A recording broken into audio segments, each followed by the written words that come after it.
تحطيم اسعار واقوى عرض لمتابعيني في الحوره شارع المعارض. عند مين بقى؟ مطعم نثري للمصبي والمندي يا جماعه، مأكولات يمنيه وخليجيه.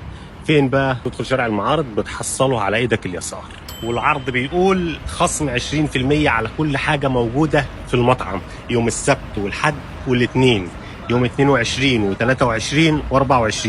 فيلا بينا نشوف المطعم ونجرب الاكل. جي وروحي حلالك، جي وقلبي فدالك. يا هلا والله، يا هلا ومرحبا.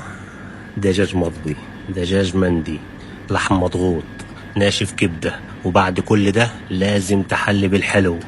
كنافه بالقشطه بالخمسه يا الرابع.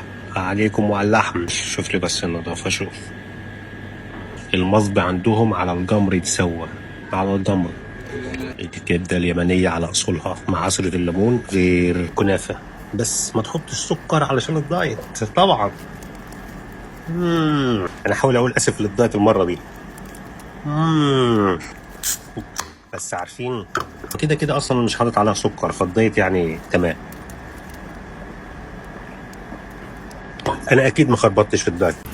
خلصنا الاكل، وبصراحه المضغوط والمطبي يفوزون. عندهم اصناف تانية كتيره على مزاجك. قولوا لنا في الكومنتات نجرب فين كمان علشان نقول لكم يا تجربه صح ولا تسيبك منها. وعلى الهادي خالص، ما هو برضو مش هيحصل حاجه لو اخدت دي كمان يعني.